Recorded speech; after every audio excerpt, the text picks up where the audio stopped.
Welcome to the second annual Leadership in Real Estate lecture. I'll be introducing Bob Buchanan shortly as our guest lecturer, but I want to talk just a minute about who's sponsoring this and why. The lectures are sponsored by the Center for Real Estate Entrepreneurship. The center is a George Mason Center. I direct the center, that's why I'm up here. And the center has a very important function. It is the bridge between the real estate industry and the master's program in real estate development here at George Mason, which is headquartered on the 4th floor upstairs. The master's program is a 2-year, 36 credit, takes longer than 2 years if you go part-time, which most of our students do. But it's a very rigorous 36 credit program in real estate development. We take pride in training dirt developers, people who can take a piece of land and transform it into a award-winning building. And the industry, of course, is very important in the education of our master's students. And the center was created to marshal the forces of the industry and feed it into the curriculum and the education of the students. I'd like to brag a little bit before we go on. The students at Mason are in the audience, and if you want to talk to anybody about what happens in the program, I'm sure they'd be happy to. We're very proud of our students, and I think they'll say good things about the program. If you're a student at Mason's master's program in real estate, raise your hand. Oh, look, see, they're very attentive too. Thank you.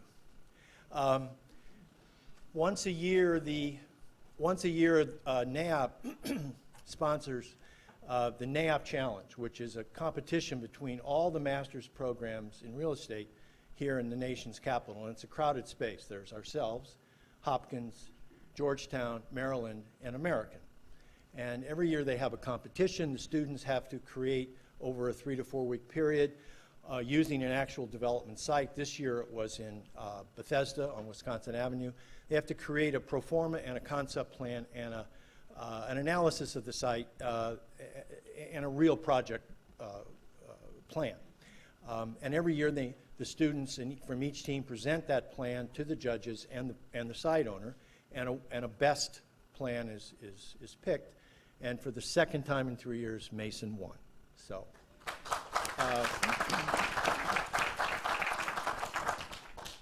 They won because we have bright students. Thank you. Now, before I introduce Bob, I just want to note that there are some important people in the audience. Ken Reed, Loudoun County Supervisor, is here. Thank you, Ken. As I mentioned, the CRE board. The CRE is an important entity, and we have a number of board members here who help us run CRE. Brian Benninghoff. Thank you, Brian. Mark Hassinger. Mark is here. Oh, there. John Crockett. John. And Roger Lynn. Hope I didn't miss anybody. Thank you, guys. Without the board, we don't have CRE, and without CRE, we probably don't have a student body. Finally, we started this lecture series, Leadership in Real Estate, because we teach a course and are serious about training the next generation of real estate leaders here in Northern Virginia, but it's hard to teach a course in real estate leadership. And we figured out after a while that the best way to teach a course in leadership is to find great leaders, particularly in Northern Virginia, and get them to stand up and talk about what they do, videotape it, and show it to the students year after year. So we started this lecture series, and I wanted to start it with someone who would set a high bar. And so the first lecture in leadership was Till Hazel. And Till is here, and I want to thank Till for setting that high bar. When I told Bob Buchanan who he was following, he said, "Oh, I'm not doing this." You know? but we talked him into it. So we're here to listen to Bob Buchanan.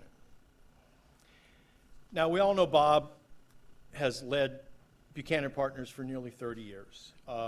It's become one of the most creative and ubiquitous real estate organizations in the National Capital Region. $1 billion or so in investment, operating in 11 jurisdictions, 5 million square feet, everything from townhomes in Germantown to apartments in Alexandria, over a Harris Teeter, offices in Loudoun, flex space in Fairfax, mixed-use Arcola Center. They're everywhere and they do everything. But that's not why we're here to listen to Bob. We're here tonight because Bob Buchanan is one of the industry's best and brightest, and several years ago he recognized, like many of us, that there were problems, looming problems. Obvious ones like transportation, but more insidious ones like sequestration.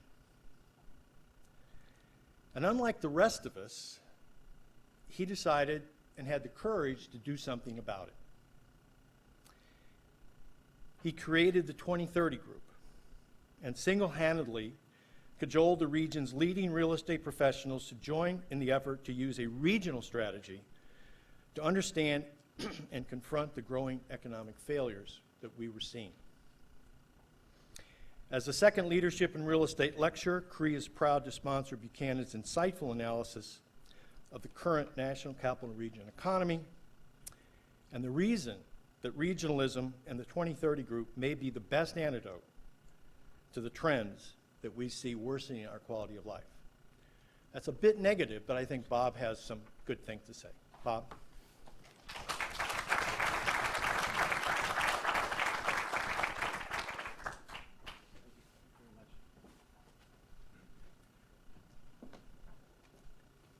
Well, I don't want to be negative for sure, and I do hope that this can be a casual conversation among us as we talk about what I think are very daunting challenges, and as we talk about how we got where we are and what our possible escape from what Steve Fuller calls being dead in the water.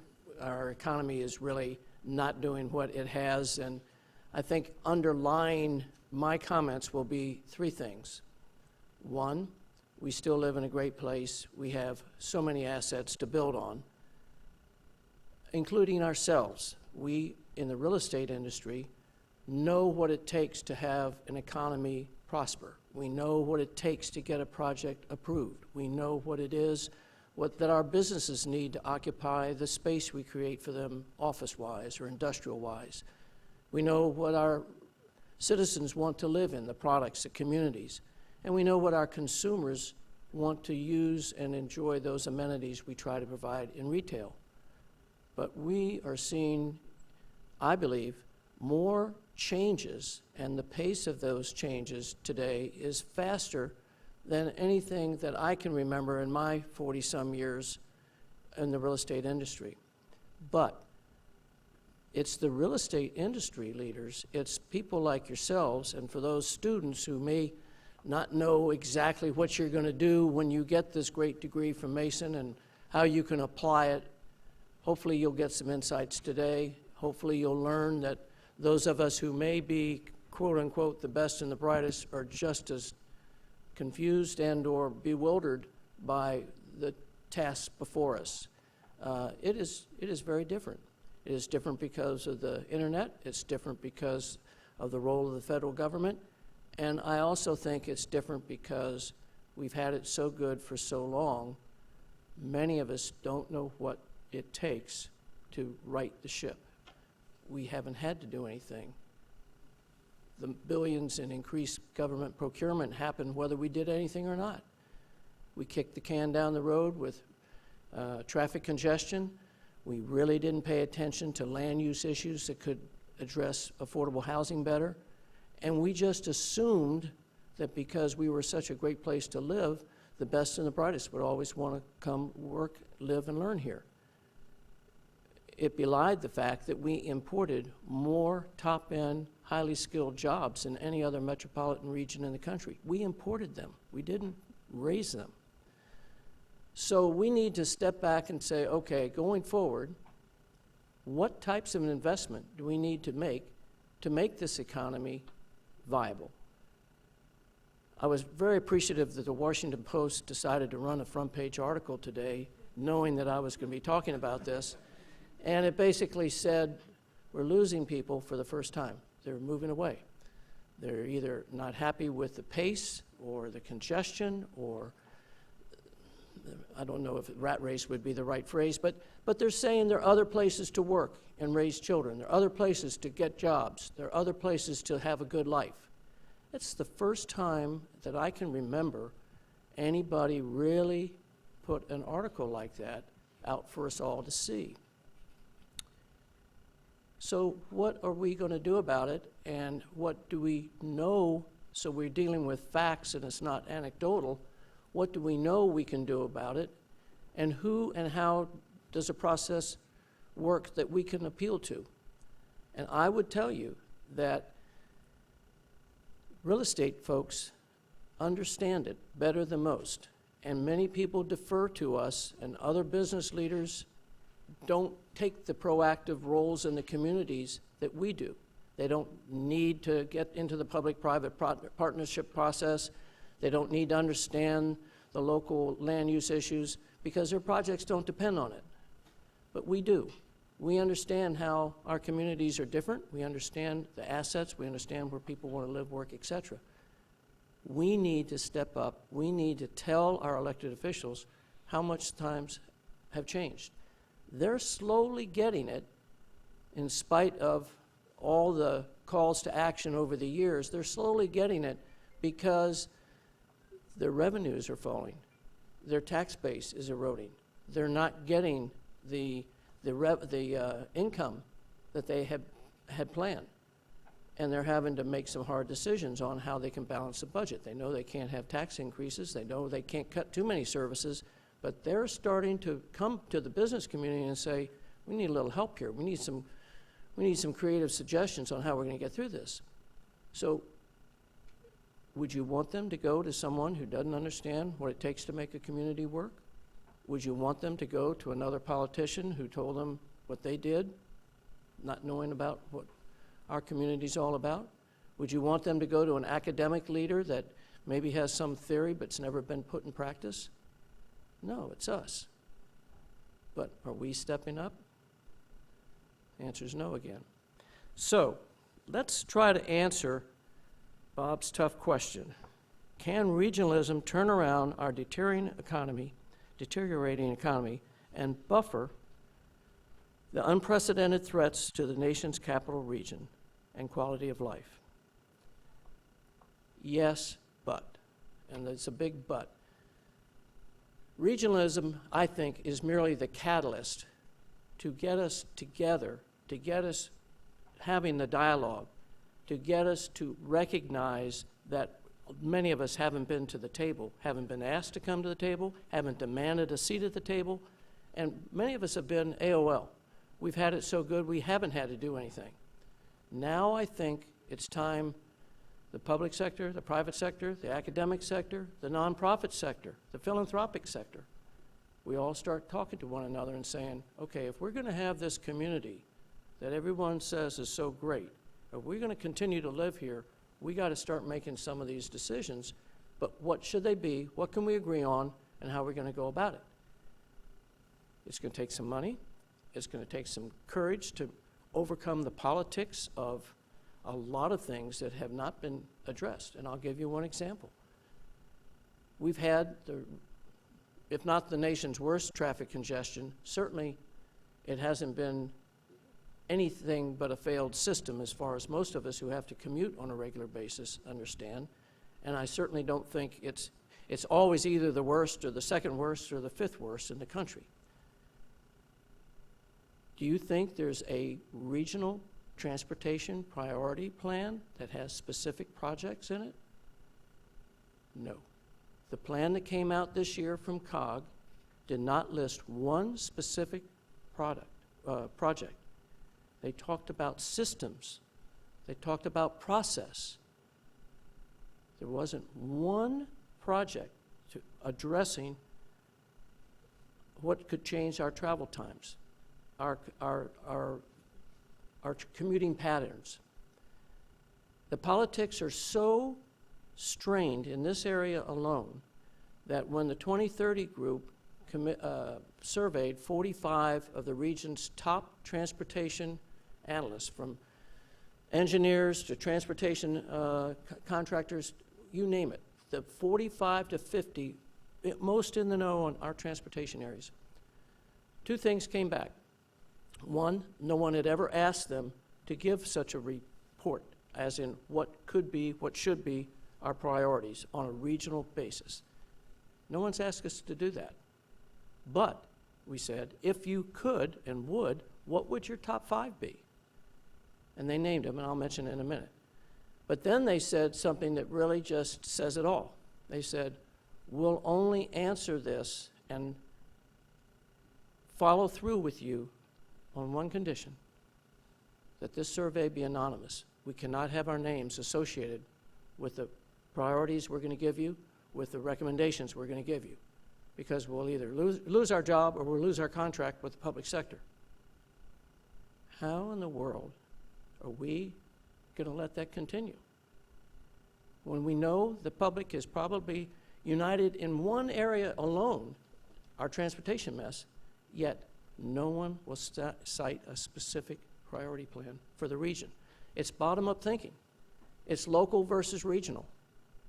And I would maintain that other areas that have a crisis, other metropolitan areas that need to get ahead of us, if you will, need to be more viable, they would figure out what it was that they could do to overcome that. Just because I want to throw out some facts as well as maybe some innuendo, the 5 were, from the transportation experts, another river crossing, a stabilized, sustainable metro, fix the broken Maryland Beltway, have more north-south corridors, and have a rapid bus system that has the flexibility and at less cost, and create more connectivity among our various jurisdictions. Of those 5 top, by consensus, from all these 45 to 50 people, of these 5 top game changers, only 1 was included in the priority plan put out by COG, the Transportation Planning Board, a sustainable metro. So we've got our work cut out for us. When it comes to affordable housing, I am not prepared to say what percentage of our entitlement process goes into the average residential unit, because it varies by jurisdiction. But the jurisdictions need to realize if they're going to accommodate the growth of the workforce in their jurisdictions, they don't really have a viable plan for how that's going to work. And there's such a disconnect between the development community and the public sector that unless there's a regional come-together moment about how we're going to solve that, we're going to be trying to attract jobs, but people aren't going to be able to live here. And that means they'll have to commute in from even further out, which doesn't work either. Lastly, when it comes to our workforce, 50% of the jobs that are being held today in one form or another are not going to be here in 25 years. What are we doing to correct that? How are we training folks like at Mason here? How are we training them for the future to get those jobs, to be more entrepreneurial? One of the problems we have is we don't have an entrepreneurial culture. We're so dependent, and have been so dependent on the federal government, that to be successful in many companies, it was to be able to get that government contract. It wasn't to be able to make something, sell something abroad, create the kind of exports. We haven't been exporting from this region. We're going to have to export our ideas. We're going to have to do a lot of things we're not doing now. But we can do it. We have a great workforce. We just need to create a culture that does that. It may take longer than we think. And one of the things that probably upsets me as much as anything is the continuation of our various localities to think they're going to solve the problems themselves. Every jurisdiction that I've talked to over the last year has each proclaimed that they're going to be the most innovative, most forward-thinking, most aggressive for the new environment, new economy in our region.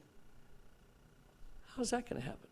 What are they going to do that? Why can't we together figure out who can do what? Where are clusters that can be created? Just in biotech alone, Maryland's got the wet labs. Maryland has the DNA alley history, if you will. Maryland's got NIH. Virginia's got the IT worker. Virginia's got the sense of collaboration and is looking down the road and saying, hey, Maryland, let's collaborate. Together, we'll have the greatest concentration of IT biotech workers in the country. We'll be ranked third or fourth. Right now, Maryland's in the high teens and Virginia's in the 20s. Does Maryland want to have Virginia collaborate with them? Maryland tells Virginia, you go away. We own the life sciences. So that's a mindset that's got to change. And I think, again, as we talk about what we can do, we need to realize that so much is changing, so much is different today and tomorrow from what it was yesterday, that if we don't take seriously our role in it, I think it will take someone to boot us out of our jobs who does know it and does come in, because other regions are getting together. Other regions are doing things like, for instance, in Pittsburgh, they created a venture fund to keep their graduate students in Pittsburgh and to encourage them to invest and grow those businesses that they were studying to form or thinking about doing. We don't have anything like that here. We just assume everyone's going to graduate and want to stay and live here. Why would anyone want to live anywhere else? Well, maybe that article today in the Post shook us up a little bit. Another guy who's been shaking us up, but unfortunately, the public sector doesn't believe him as much as they should, and that's Steve Fuller. I would wager Steve Fuller is probably the best known Mason individual over the last 5 years, because he's called it before anybody, and then he's come out with the facts and figures, and he's been right. And all those who've been saying, though that's just temporary or that's not going to last, we don't need to be listening to him, have been proven wrong. So Steve Fuller approached me a number of years ago and said, the old guard, the Tills, the Sid Dewberrys, the John Toops, the Dwight Schars, they're moving on. They've done their bit. They're looking and hoping that someone is going to come along and help fulfill, help maintain, help add to that legacy. And he said, as we talked and we said, you know, Till and them did that through the 1, 2, 3 Club. And when I was developing in the 80s and 90s, 1, 2, 3 Club was a legend. 1, 2, 3 Club made things happen that no one thought could happen. And I know the students here are required to read The Fight for Fairfax, is that correct? For those of us who are no longer students, how many of you read or know about The Fight for Fairfax? Raise your hand. Good. That book should be must reading for all of us in our various companies, because it showed what a few good people, a few strong individuals were willing to do, not to feather their own nest, not to make their project better, but because they knew that Northern Virginia needed to be more of that place that they felt they could do. And they did it. Now I would say the 2030 group is trying to maybe be like the 1, 2, 3 Club, only on a region-wide basis. Let me back up for a minute and tell you a little bit about maybe how I got into this. And the first thing to say is, okay, 2030 needed to have a regional outlook, because someone like Steve Fuller was saying the region is not going to grow like it has without severe consequences unless we start providing for infrastructure, unless we start thinking as a region. We've outgrown our capacity for growth, good growth, jurisdiction.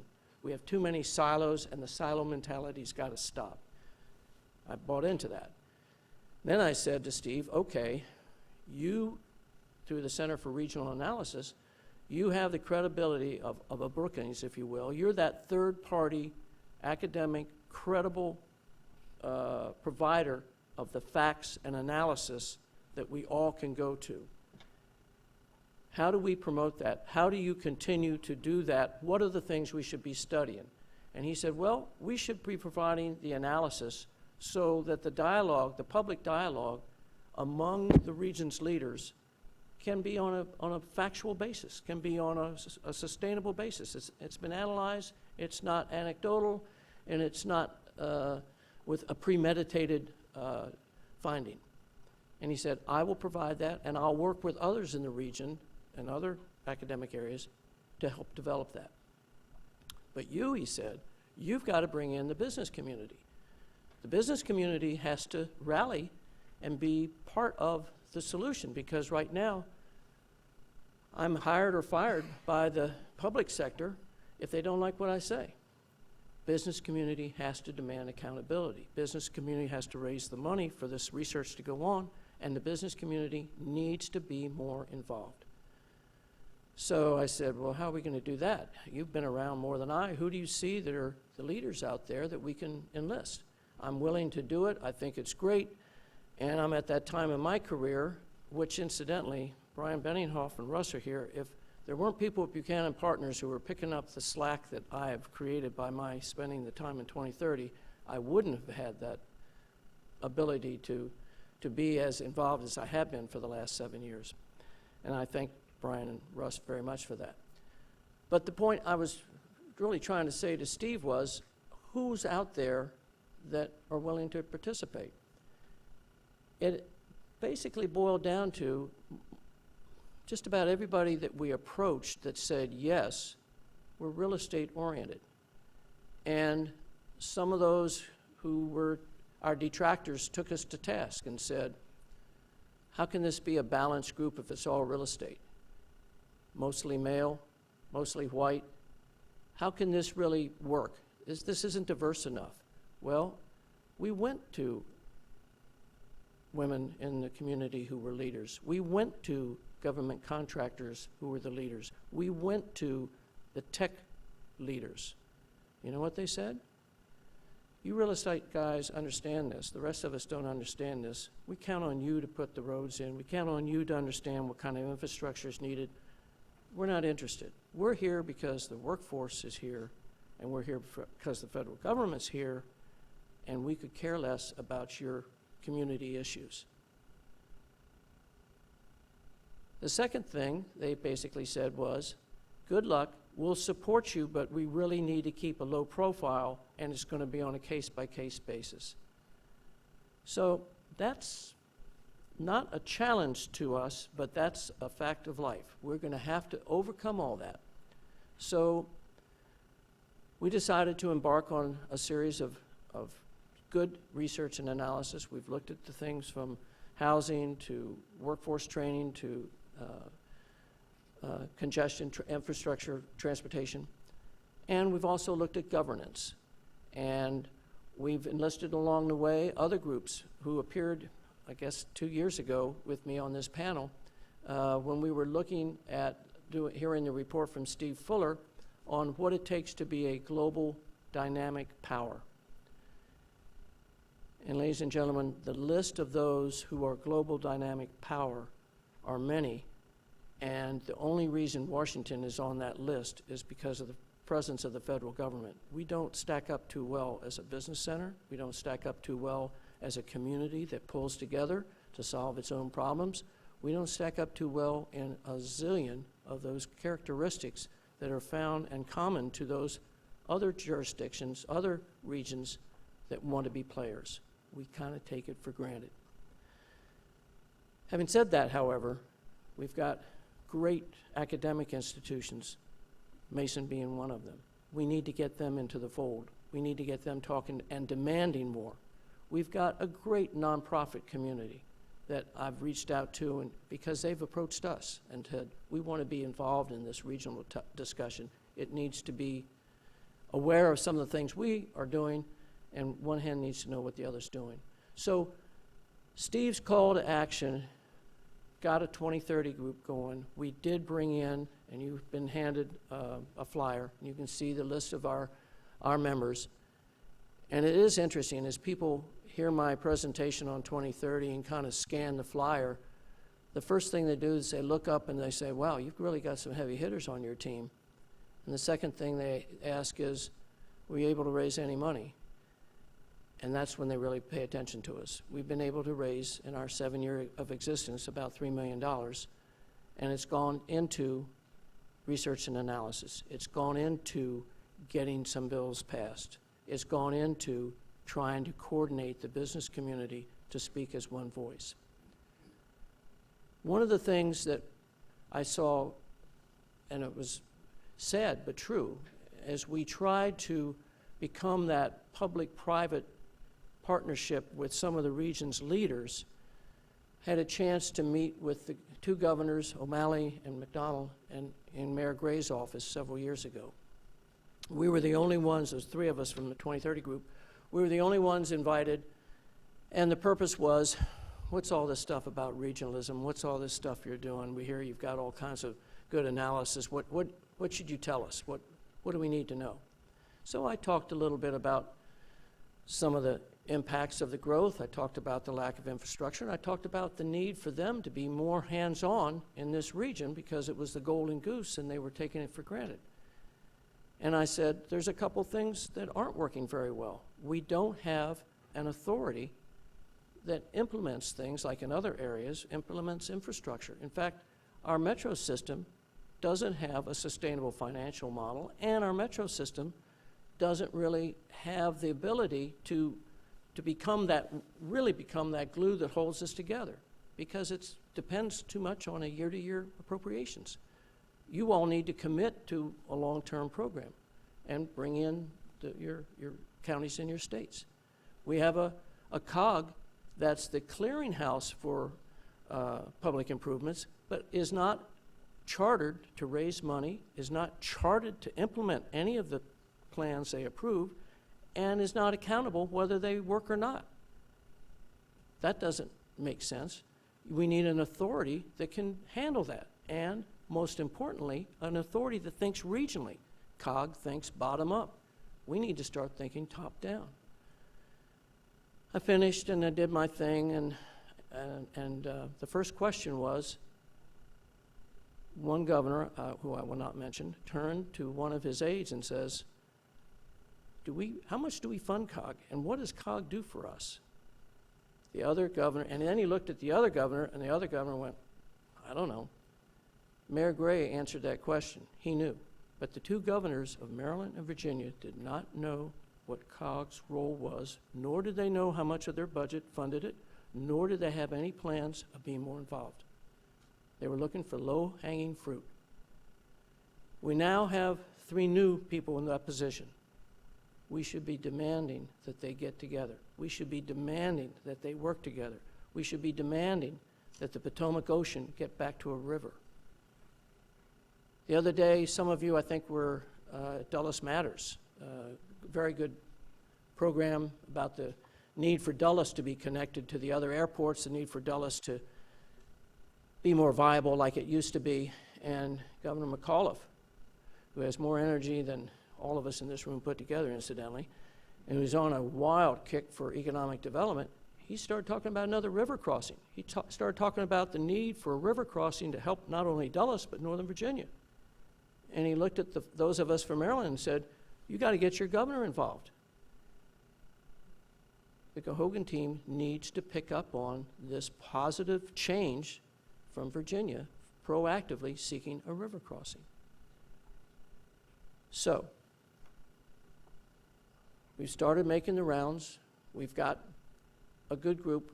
We've got a good voice in Steve Fuller, who is, I think, at his January 5th or 15th, whenever it was, at Economic Summit, I think it was the first time most of us heard in stunning detail just how bad it was and how bad it was going to stay that way as far as economic development.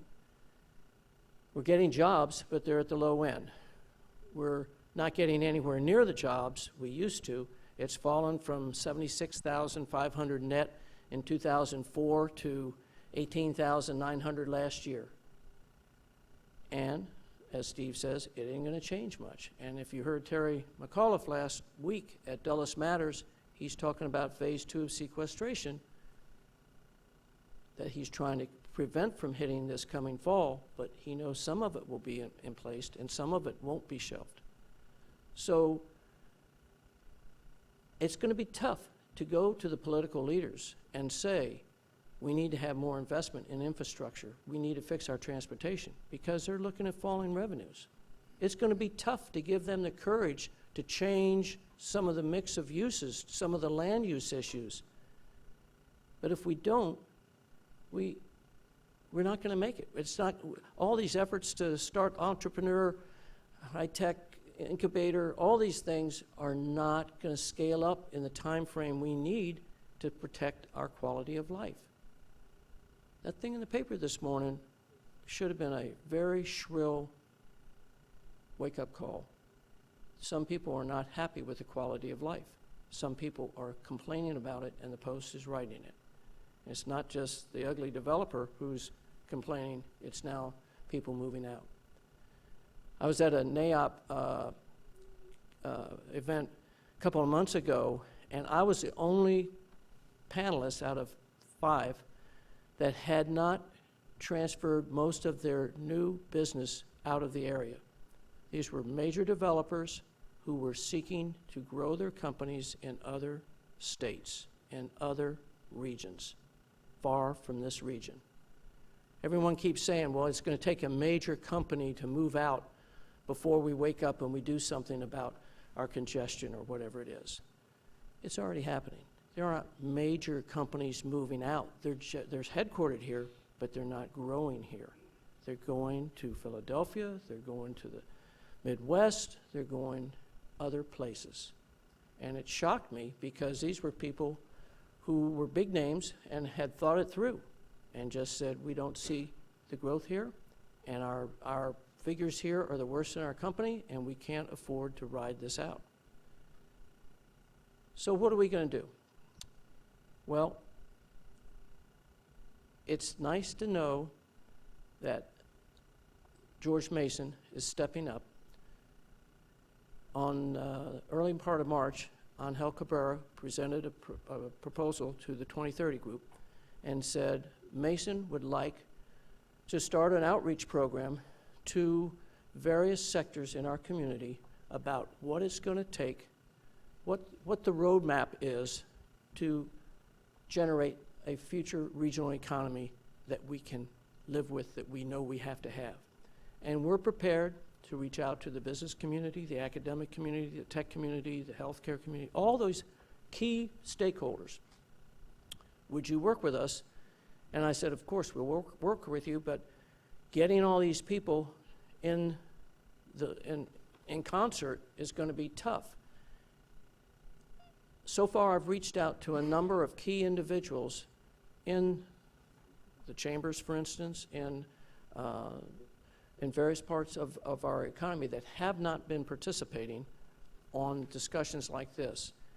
And I'm very pleased that the answer so far has been yes. They're figuring out how to do it. They're figuring out what role they play, and they have some internal battles with some of their other members and some of the other chambers. But I think we're going to see the business community getting more proactive. I think, for instance, the chamber, Fairfax Chamber, has come out and said, we need another river crossing. We need better connectivity to suburban Maryland. And their member organizations total some 550,000 employees. We need the big guys to be involved again, to care. I think that's a good sign. I think it's a good sign when the Ike Leggett from Montgomery County, Maryland, comes to the 2030 group and says, I need better connectivity to Dulles. Montgomery County can't play on the global economy unless it has better connectivity to Dulles. I think it's a good sign when Tony Williams of the Federal City Council calls and says, I want to be part of what the region's talking about. This group will no longer just be DC-centric. We're all in this together. So the answer to Bob's question is yes, regionalism starts it, But then, when we do get together and we do detail those handful of projects that we feel we have to do, I think the next hard push will be, how do we fund it? Who's in charge of it? Who's accountable for it? And what comes next? Because this isn't going to be 1 and 2 and 3 and done. This is going to have to be ongoing. We're so fractured. It's really sad to see how politics have thwarted the economy more than I would have ever thought in Northern Virginia. There's a bi-county parkway that is being held hostage by basically 3 delegates in Northern Virginia. And this is a key north-south corridor. In the old days, that wouldn't have happened. Till's strength and Till's ability to get people around him happened at a time when people wanted to and hoped they could be better. Well, we've gotten better, but we've kind of taken that for granted. And I think to get back to being better, we're all going to have to get outside our shell a little bit. One of the things that I've been very involved in over my years has been public-private partnerships.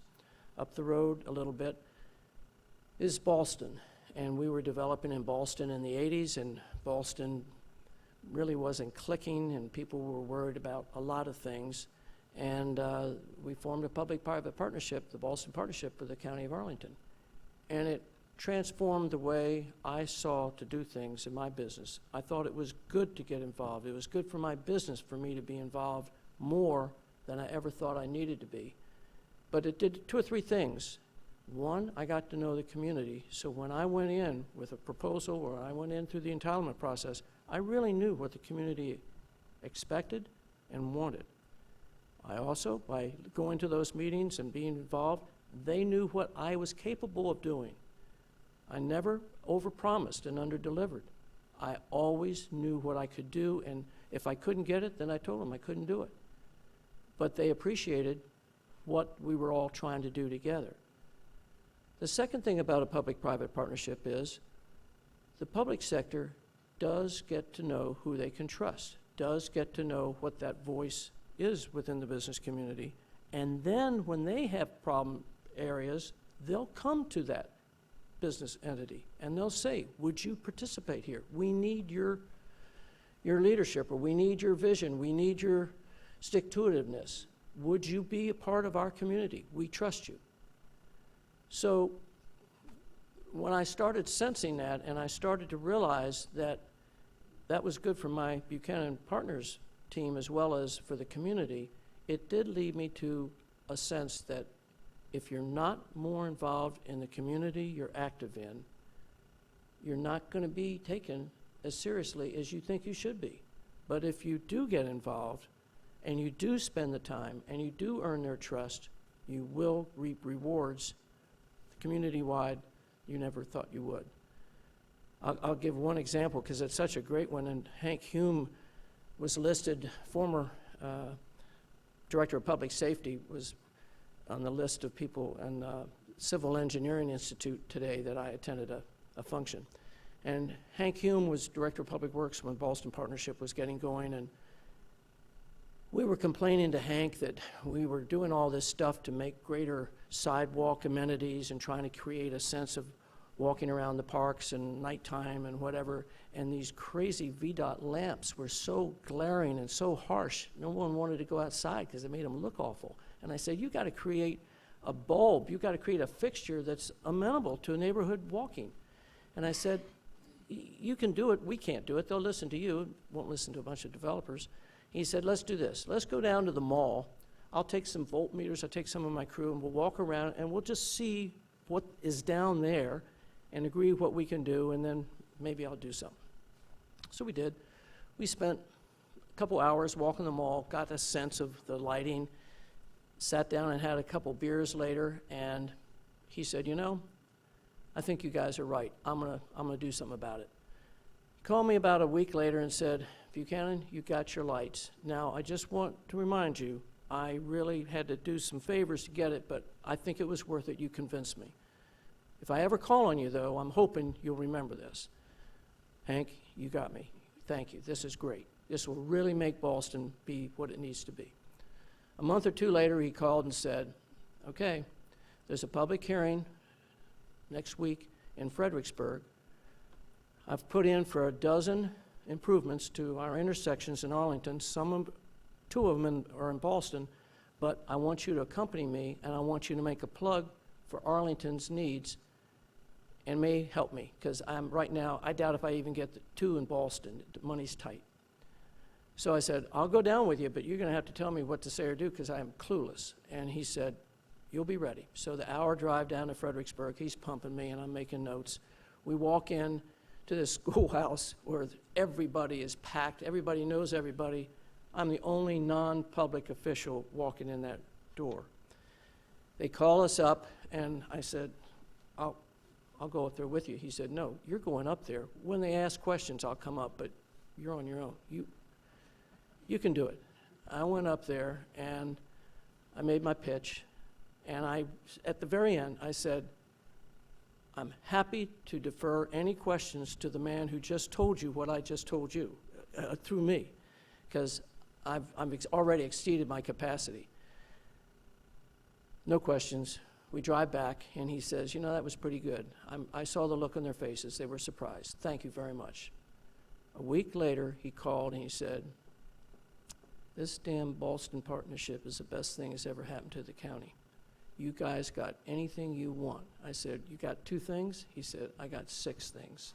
I never thought I'd get anything, only because you went there, only because this public-private showed those guys were working together, did I get what I got. That kind of sustained me to realize we can make a difference if we participate. We can make a difference if we get outside of our shells. We can make a difference if we're willing to spend the time to learn. I hope my career, which was a lot in public privates, is not so unique that the rest of you won't try. And I admit, I did not think I would ever run for anything.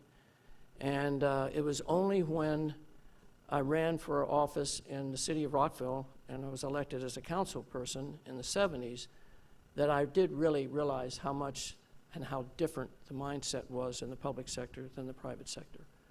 And it used to really bother me to see developers come in and say some things that I found were groundless, and I would take them to task and just say, you know, you can't say that. How is that going to work?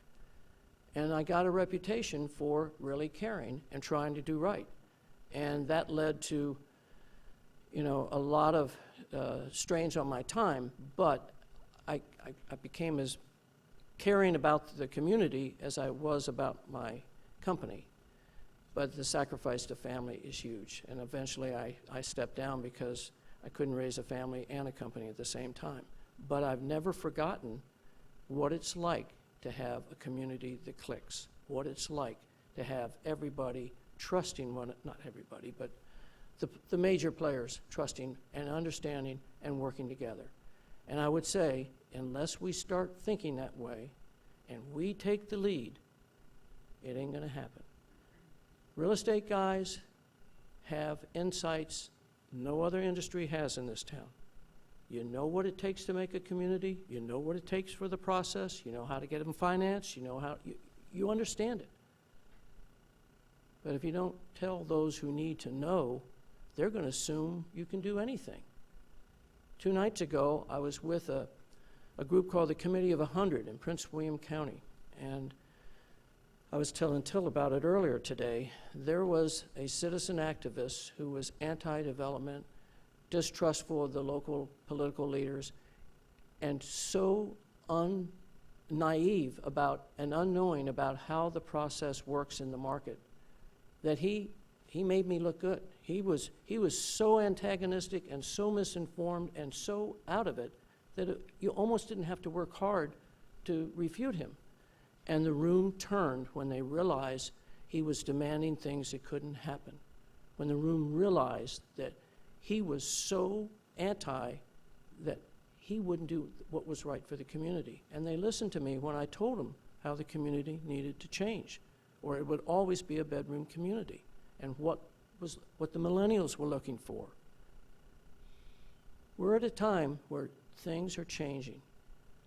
Marriott is going to be a test case, not just for Montgomery County, but every jurisdiction. What does it take to hold that company I can't afford to lose? What are the criteria that they're going to be looking at tomorrow that they haven't looked at before, and how do I measure up? And if you don't think Maryland and Montgomery County are sweating bullets, you're crazy. They can't afford to lose Marriott. But Marriott has said, we're still compiling what it is we think we want, but we know it isn't where we've been for 30, 40 years, and we know we have to go where it will be because we have to rely on that workforce that wants to come to Marriott. I think we all need to go to our county leaders and say, that next Marriott, what are they going to say about us? What do we have to do?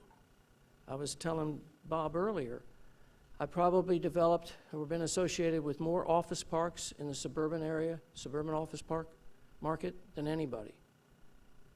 They're functionally obsolete. If we don't really look hard at what those suburban office parks need to turn into fairly quickly, they will continue to lose value. Their real estate return will continue to ebb away at the county's revenues. But God forbid you talk about residential. As Bob says, you use the word residential, they just think that's all you wanted in the first place, and we can't afford to have more services with the residents. We can't afford to have more schools. Therefore, we're dismissing it out of hand. You may be right, but we don't want to hear your options. If we don't start transforming some of these things that are obsolete into what they can be, to have the flexibility to what is coming, we are at fault. We know better than county planners. We know better than, I would say, 90% of the public officials. But are we educating them on what their backyard's going to look like if they don't take action? I don't think so. I was talking to Bryant Folger on the way over, and he and I were bemoaning the number of organizations that are more about networking and more about service to their members than really being active. And I said, everyone is just so damn politically correct in this town. And he says, that's it. I'm going to make a point of not being politically correct. And I thought, I think more of us ought to be that way too. I think more of us ought to participate. I think more of us ought to get involved. I think more of us ought to step up and speak out. You're getting a great education here. Use it. Think regionally. Enjoy a great place to live, work, and play, but don't take it for granted. Thank you.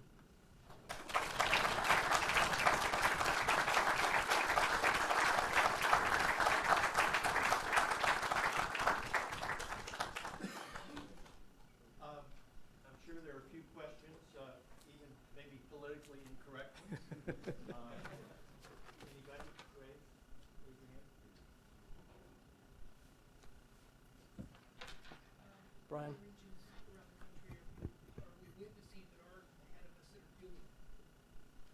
ULI had a great symposium about a year and a half ago, Brian, and they brought in folks from the Delaware region of Delaware,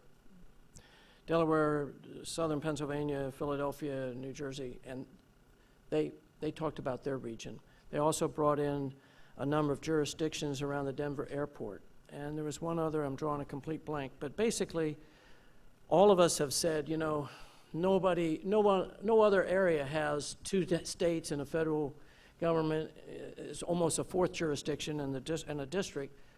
We have it far more bifurcated, if you will, than anyone else. And these guys said, you're absolutely wrong. We were all over the place, but the need was such that we knew we had to get together. And he said, they both said, if you let the public sector run it, it ain't going to go very far. The private sector has to care enough that they demand it, and they're willing to step up and they're willing to tax themselves, willing to do whatever. And that's a big change for us. At that meeting, it was probably 3-to-1 public sector people versus private sector. So we have to have a culture change, a mindset change. More private sector folks demanding, and the public sector will go along and stop thinking that we can't do it because, you know, we've never been able to do it in the past. That Potomac Ocean has got to shrink. Want me, Ken? Well, I don't want to take away from this. Oh, we'll get there. I was just looking at you. Where's the Board of Trade? The Board of Trade is a regional chamber of commerce. I worked with them when I was in Maryland, and they're very active on river crossings and regional stuff. And it's something we I think involved, at least the Ken Reed, who was introduced earlier, asked, where's the Board of Trade? Because in his background, the Board of Trade tried to be the voice of the business community. My simple answer is this. The region has grown without the influence of the Board of Trade, especially in Northern Virginia. And I think Jim Denninger, the Director, President of the Board of Trade, is trying to reach out more. But you have huge chambers of commerces at work in Northern Virginia and suburban Maryland, and with no interaction with the board. The board has tended to be more DC-centric, and now they're trying to create an affinity with Baltimore for various potential symmetries. Jim Denninger was very skeptical of us until he realized that the 2030 group wanted to go away in 5, or as soon as it could. We do not want to compete with anybody. We just want to do 3 simple things. Give the public, give the leaders enough information that there can be a dialogue, a meaningful dialogue. Once that dialogue starts, try to make sure that the decisions are made for priorities. A method to raise funds is agreed upon, and there's accountability for those actions. Then we will drift away. Roger. Roger, you ought to identify yourself for those people who don't know you. Sure. I'm Roger Lynn. I'm a student at GMU MRIC program. And he did a case study in the 2030 group back when we were still trying to make it up. That's right. So where do you see sort of where you are in terms of the lifespan of the 2030 group that you were just Good question. We thought we could make our mark in 5 years and go away. And it's really been frustrating in that only towards the end of the 5th year, when the awareness of the challenges were starting to be appreciated, did we decide, let's stay for another 3 and go on a year-to-year basis after that. If we're making progress, fine. If we're not, we got other things to do. And I really appreciate Steve Fuller's coming out the way and as strong as he did. And I really appreciate the chamber stepping up and a couple other groups starting to say, now's the time. And so I think as long as the needle's moving, we're there. But I will also say that I kind of call myself a tweener. I'm not like the old guard, but I'm not getting any younger, and we need to have those emerging leaders start stepping up. And I know it's a big demand on their time, and I know it's a big demand with their careers, et cetera. But you guys think differently than we do. You guys know what you're going to want in the future. We're still learning, some of us. So the millennial and those who know what other cities are doing to attract you need to bring that point home here. Especially someone as energetic as you, Roger. Any other questions? Mike. Well, with respect to the additional bridge crossing to connect Virginia and Maryland, is anybody working with Dulles Airport Authority to help get them on board to be a catalyst to maybe unlock some federal funding through the FAA to do infrastructure improvement to the benefit of that? Right now, Dulles is fighting to be competitive. Had you been able to go to the Dulles Matters event last week, which was very well attended by the governor, both senators, Congresswoman Comstock, and a number of senior leaders in the region, $22 out of the $25 landing fee goes towards the debt service at Dulles. They expanded and put in an infrastructure, and then three things happened. The economy changed, Congress started playing with the perimeter rule, which was against what the agreed upon game would be, that Dulles would be not only international, but long, 1,200 miles or more flight from district, and just the sheer millennial moving towards Washington National, Reagan, has caused Reagan to grow far, it's over capacity, and Dulles to be far under capacity. To balance that, Jack Potter, the director of MWA, Metropolitan Washington Airports Authority, has gotten the feds to agree to take some of the revenues out of Washington Reagan to offset the decline in Dulles. That's taken him 2 years. I believe that if Maryland would listen to the connectivity of the three airports, a river crossing would really help Dulles. It would really help BWI, because there's a lot of Virginia residents that can't get to BWI that would like to fly domestically out of Baltimore, and a lot of Maryland residents that could come to Dulles if there was easier access. So they don't have the wherewithal to put more infrastructure payments in because they're already maxed out, so to speak, in the short term. And I think all of us know that United pretty much has a stranglehold on Dulles as far as it's its biggest carrier, and it hasn't been necessarily wanting to grow its basis at base at Dulles.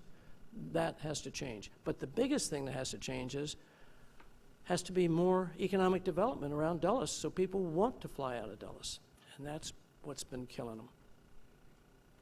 Someone else? Yes, in the back. So last year I attended a panel discussion on maglev, high-speed rail connecting DC to Baltimore. What's your opinion on that type of proposed development and what are some on the 2030 I don't know enough to answer in specific on the maglev, but I will comment that I do agree with Jim Denninger and the Board of Trade and the Federal City Council that's trying to put more money in Union Station and the various bridges, tunnels going south. We need to really increase capacity. We also need to have more interconnectivity with MARC and VRE and stuff like that. Union Station is going to be a huge retrofit to do that, but I think that's important. And I think that's the focus on a lot of the inside the Beltway DC folks, is to get Union Station more of a hub and make sure it's ready for the Panama changes being affected by the widening of the Panama. Yes, ma'am.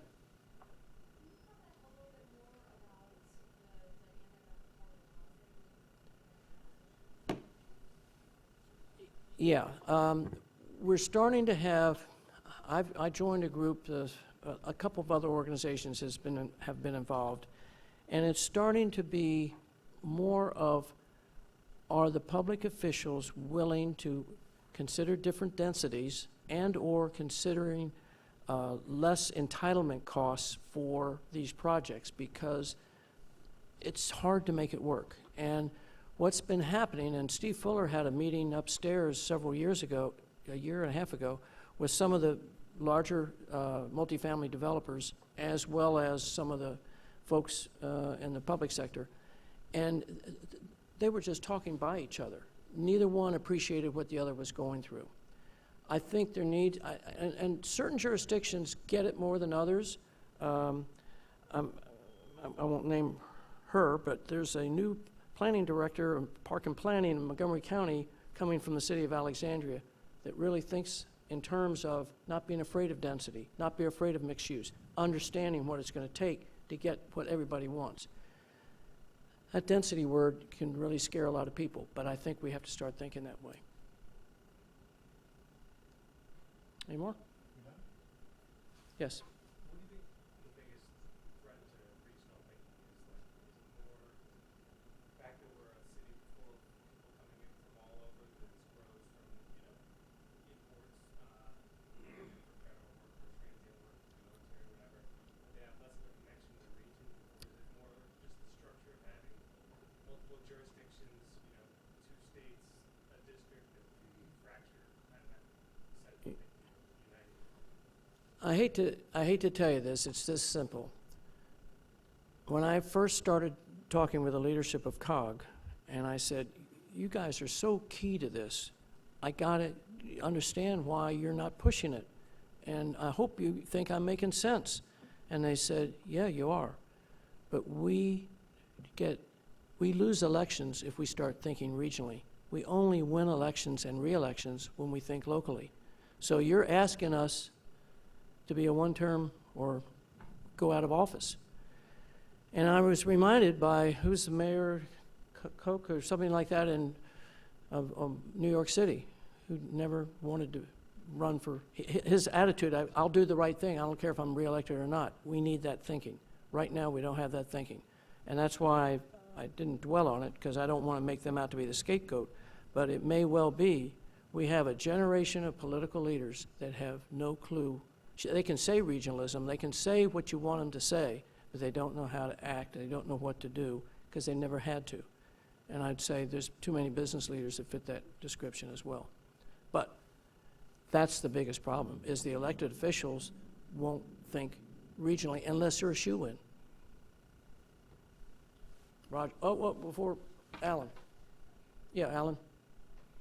You talked about your grand investment in the suburban office building, and not everyone can have a metro location. So what are the best ideas? What's the best that you've seen?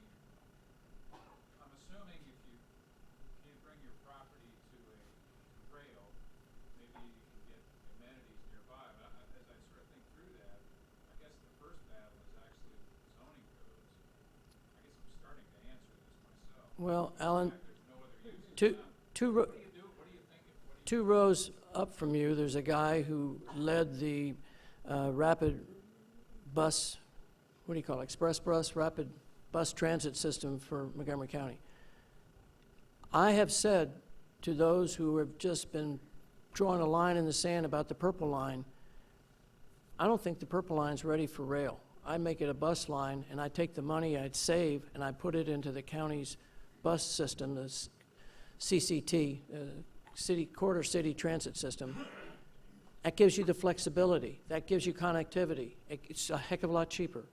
And maybe that might save Marriott. Maybe that might save another big company if you could create, and it has to be a sexy enough bus experience that you want to take it.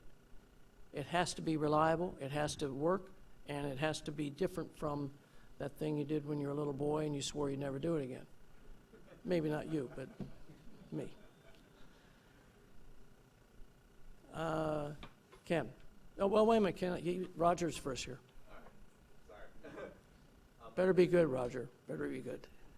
My question was, if COG is not the body that has the power and has the willpower and the authority to do what needs to be done, do you foresee a different body that gets created, or do you like what do you envision as the enabling body and the body that has the authority to carry out what needs to be done? I'm going to give the opponents of 2030 so much ammunition that I'm sorry that I ever answer this question. I would take and have a group above COG that COG had to answer to that was made up of business types and or professionals that could envision how to make COG more effective.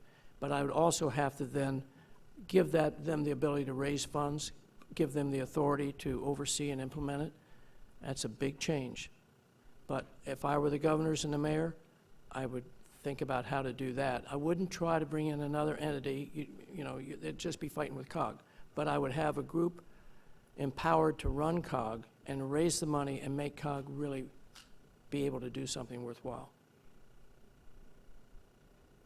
And 2030 is going to be excruciating for that comment.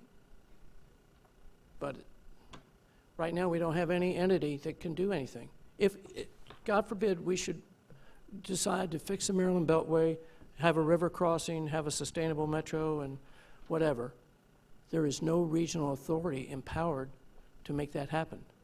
None. Now, Ken, sorry. Well, I hope Maryland doesn't have to go back to the drawing board on the purple line, because it actually goes back to 1990, late Joseph Schaefer. It's been the most NIMBY mass transit project in the country. And the UPRT, we got to start all over again. The drawing board, we can still get NIMBY issues, but that's just me saying I'm the vice chair of the COG Region Forward Coalition, and Bob serves on that, and we're going to be discussing in this current year global competitiveness and trying to find some solutions. We have Terry Clower from the Center. Can you all hear what Ken's saying? Thursday, this Friday, we're going to have we have quarterly meetings, and I hope that we can move the ball forward. I want you to know that I did try to move the ball forward on activity centers. We identified all the activity centers the last couple of years, and my goal has been to connect the activity centers. But, when it comes to river crossings and things like that, as I said many years ago, unless Maryland finds something in its best interest for that, it's just not going to happen. Maryland knows the river. Maryland has to find something that benefits Maryland, because the perception is that it benefits Virginia. So, Region 4, we hope will do something. So that's my pitch. So come. Good. I understand there's a little reception. Yes, there's a huge storm outside. So if you want to kill a few minutes,